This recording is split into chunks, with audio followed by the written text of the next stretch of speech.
All right, so get ready. We're going deep into Terrence Howard's math theories today. We got a bunch of his writings from you guys, and, well, let's just say he's got some pretty interesting ideas about math. Yeah, Howard, he's not just playing with numbers. He's really challenging the basic principles of math. Like he says that 1 times 1 actually equals 2, not 1. Okay, hold on. I'm interested, but 1 times 1 equals 1. That's like the basics, right? Yeah, and he thinks this error it kind of messes up our whole system of math. I mean, how does he even come to that conclusion? Well, one of the things he focuses on is multiplication and division. Like 4 divided by 2 is the reverse of 2 times 2. So shouldn't 2 divided by 1 be the reverse of 1 times 1? I guess. And if he's right, well, then 1 times 1 would have to equal 2. I see where he's going. But it still feels like he's bending the rules a bit. Like, what other examples does he use to support this? Well, he also doesn't like the idea that multiplying by 1 makes the other number disappear. He says that the way we multiply now, it doesn't account for this doubling effect he sees everywhere in nature. It's like when a cell divides, you start with 1 and then you have 2. Oh, so he's looking at math from a biological or even philosophical perspective? Exactly. He even uses a thought experiment. Even thinking 1 times 1 creates 2 things, right? There's the sound of the thought and the electrical impulses in your brain. So even the concept of one already has this duality built in. Okay, that's pretty interesting. But does this doubling effect idea really hold up mathematically? Well, that's where things get tricky. His observations about nature, they might be valid, but the math proofs, they haven't really been accepted by most scientists. So we're kind of stepping outside the boundaries of established math here. I'm ready. What else does he challenge? Okay, well, this is where things get even more interesting. He looks at the square root of 2, which is like 1.414. He says the real value is actually just 1. Whoa, hold on. He's saying that mathematicians have had this basic calculation wrong for centuries. How does he even back that up? It goes back to his 1 times 1 equals 2 idea. If that's true, then the square root of 2 has to be 1, because 1 multiplied by itself would equal 2.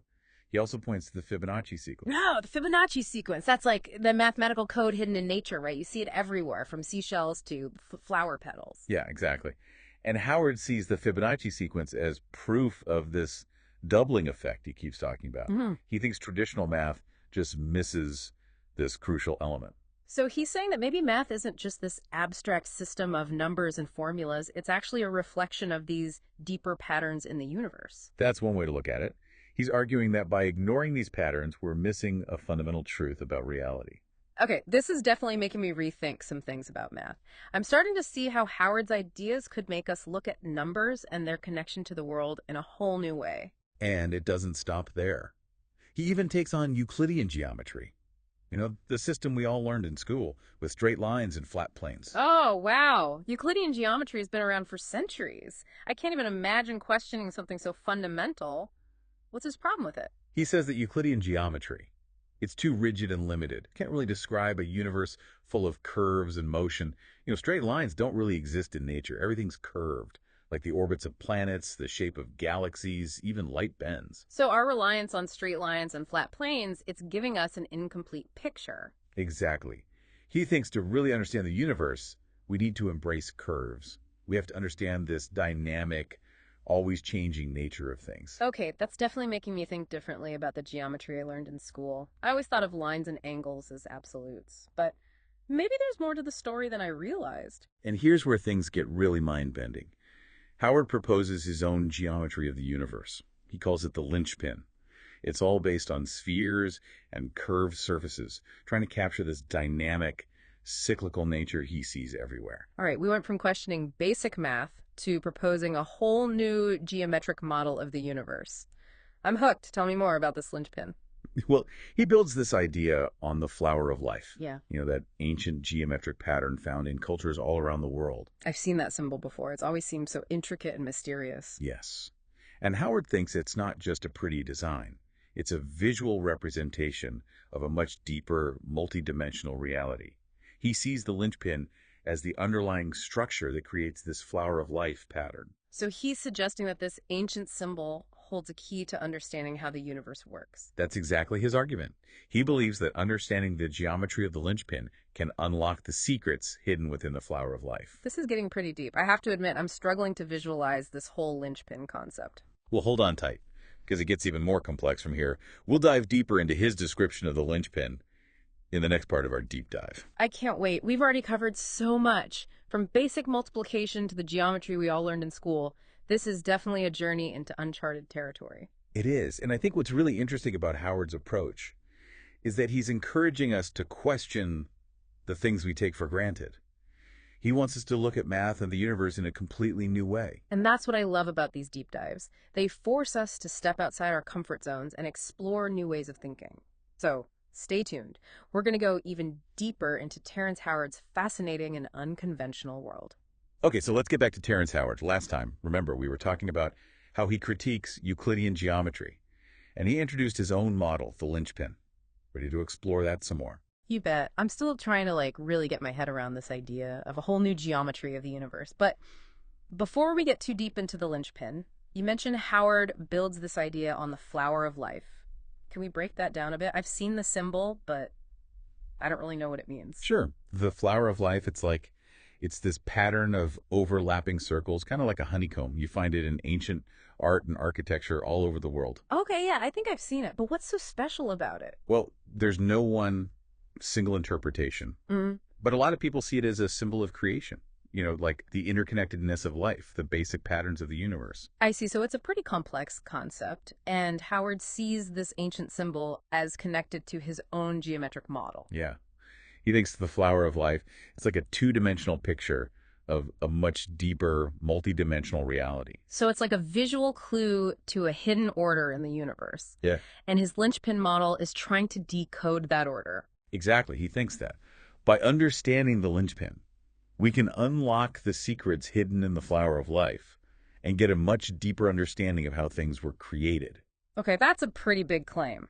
So let's get into the linchpin. How does he describe this model? Well, he describes it as a dynamic system of interconnected spheres and curved surfaces, kind of reflecting the constant motion and energy of the universe. He thinks it's a more accurate picture than, the static, rigid structures of Euclidean geometry.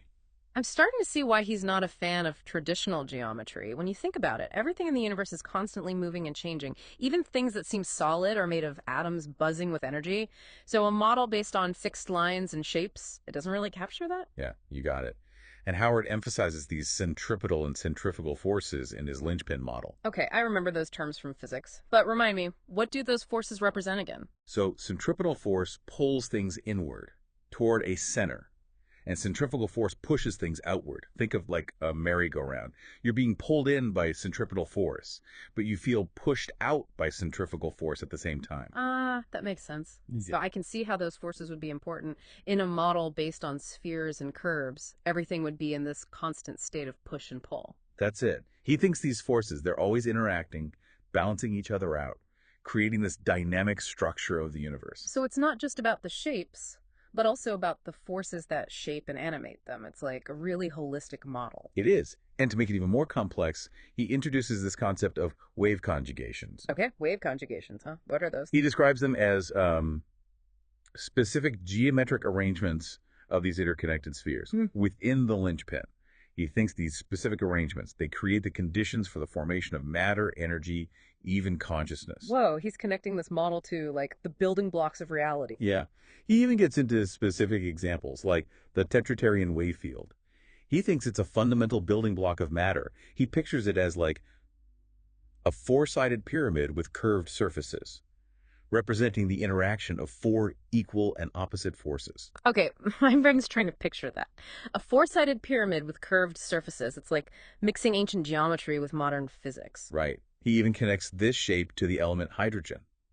He suggests the Terryen Wave Field is like the underlying structure of the hydrogen atom. So he's tying these geometric patterns to the actual elements that make up the universe. He is. He goes on to describe other wave conjugations, each one with its own geometry and properties. He thinks these configurations create all the elements in the periodic table. It's like he's created a whole new periodic table based on geometric patterns. In a way, yeah. He even has all these diagrams, showing how they fit together to create more complex structures. It sounds like he's really put a lot of thought into this, but I gotta be honest, even with your explanations, it's hard to visualize these wave conjugations. It's like trying to imagine a multidimensional reality using 2D diagrams. I get it. It's tough to translate these complex, abstract ideas Yeah. into language and visuals that everyone can understand. But I think what's important here is not necessarily the specific details of his model, but the overall ideas he's exploring. Like the idea that geometry might be more fundamental to the universe than we realize, Okay. and that ancient symbols like the flower of life might have deeper truths that we're just starting to understand. Yeah, that's a good point. It's okay if we don't fully grasp all the details. What matters is that we're engaging with these ideas and expanding our understanding of how the universe might work. Exactly. And Howard's ideas, they aren't just limited to like abstract geometry. He connects his mathematical theories to the real world of finance too. Oh, wow. Math and money. That sounds interesting. What's his take on that? Well, to understand that, we kind of got to go back in time a bit. He starts by talking about the gold standard, where currency was backed by, actual gold. Yeah, I've heard of that, but We don't use that anymore, right? right, a lot of countries abandoned it in the 20th century, which basically made money a more abstract concept. It's not tied to something physical anymore. So our money is based on trust, like a shared belief in its value. Pretty much. It's more like a virtual token in a complex system. And Howard sees this shift away from something tangible as a turning point. That might have led to a lot of the economic problems we have today. Okay, I see where he's going with this. He's probably going to say that. This detachment from tangible value has created instability. Yeah, you're on the right track. He thinks money, in its current form, it's too detached from real value, too easy to manipulate. So what's his solution? Does he want to go back to the gold standard? Not really. He says we need to completely rethink our economic system, and he believes his universal mathematics principles can help us build a more stable and fair financial system. Okay, hold on. How does he connect his math ideas to finance? He argues that money, the way it is now, it can be multiplied in a way that doesn't follow natural laws. He thinks the way we calculate and value money is flawed, which creates these distortions and imbalances in the system. I need an example. I'm not really following. Okay, he uses this example of multiplying pennies. If you multiply 0.01 by 0.01 on a calculator, you get 0.00001, a tiny fraction of a penny. But he says that, according to universal mathematics, a penny times a penny should equal 2 pennies. Wait, what? How does that even work? He's basically challenging how we define value and how we apply math to something like money. He thinks our current systems are based on wrong assumptions that lead to an artificial scarcity of resources and an unfair distribution of wealth. So he's using this penny thing to highlight how the way we do math with money doesn't match up with how value is created in the real world. Exactly. He wants us to reevaluate our relationship with money and go back to a more intuitive, common-sense approach to economics. He thinks that if we align our financial systems with universal mathematics, we could have a more balanced and sustainable economy. So he's talking about a pretty big change to our financial system. I'm getting the sense that Howard's ideas are about more than just math. He's combining math, science, philosophy, even spirituality. You got it. He's not afraid to challenge conventional thinking in any area he explores. And his ideas about money are just one piece of the puzzle. I can't wait to see how it all fits together. What's next? Well, next time, we'll explore how Howard connects his universal mathematics to even bigger ideas like consciousness, spirituality, and the interconnectedness of everything. Okay, so we've explored his unusual math ideas, his critique of traditional geometry, and even his thoughts on changing our financial systems. What else is in these writings? Well, this is where things get a bit more philosophical and spiritual. Howard connects his universal mathematics to the idea of consciousness, and how everything's connected. It's like he's creating this grand theory of everything. We're about to get really deep now. So how does he tie math to something like consciousness? He believes that consciousness isn't separate from the physical world. It's like it's woven into the fabric of reality itself. And his geometric models, like that linchpin, those wave conjugations, he thinks they offer a peek into how consciousness is structured. So instead of consciousness being limited to our brains, he's saying it's more like this fundamental force throughout the universe. Right. He sees consciousness as a basic property of energy and matter. It expresses itself in different forms and levels of complexity. It's kind of like those old spiritual traditions that view the universe as alive and conscious. I can see how someone who spent so much time with math, thinking about patterns and relationships, might start to see those same patterns reflected everywhere, even in consciousness. Exactly. And he links these ideas to spiritual concepts, too. He even talks about the Garden of Eden story from the Bible. He thinks that the tree of life in that story might actually represent the flower of life and how it's connected to the creation of everything. So he's mixing ancient wisdom, spiritual metaphors, and scientific thinking all together. It's definitely making me rethink how I usually separate those areas of knowledge. That's one of the really interesting things about his work. He's not afraid to connect things from different fields. Math, science, spirituality, philosophy, it's all connected for him. It's like he's trying to build a bridge between logic and science and that more intuitive spiritual way of understanding things. Exactly. And he does the same thing with economics and how resources are shared. He doesn't like the idea of a zero-sum game, where one person winning means someone else loses. That's a different way of looking at things. Our current systems seem to be built on that idea of competition and scarcity. Right. And Howard believes that by aligning with the principles of universal mathematics, we can actually create a world of abundance and prosperity for everyone. It's similar to the ideas of cooperation and interconnectedness found in a lot of spiritual traditions. So he's not just offering a new way to understand the universe, but a new way to live in it, too. A way that could be more just and harmonious. That's the core of his message. He believes that understanding how creation works can empower us to build a better world for ourselves and for the future. This has been quite a deep dive. We've covered so much ground, from a different way of looking at math to how it might influence the structure of the universe, our financial systems, even the nature of consciousness. What are your final thoughts on all of this? It's definitely a unique and thought-provoking perspective, for sure. You might not agree with everything he says, but he really pushes us to question what we assume is true and to think outside the box to see how everything's connected. Yeah, that's a great point. It's not about blindly following him, but about using his ideas to jumpstart our own exploration. Exactly. Maybe, like Howard says, the key to understanding the universe isn't just about complicated equations and theories, but about truly grasping how interconnected everything is. Maybe it's about rediscovering those simple but powerful principles that govern nature and tapping into our own intuition and common sense. This deep dive has definitely given me a lot to think about. It reminds me that learning is a continuous journey and that sometimes the most unexpected sources can offer the most insightful perspectives. And remember, the universe is full of mysteries just waiting to be discovered. The real joy is in exploring, questioning, and always seeking deeper understanding. Thanks for joining us on this deep dive into the mind of Terrence Howard. We hope it sparked your curiosity and inspired you to look at the world in new ways. Until next time, keep seeking, keep questioning, and keep diving deep.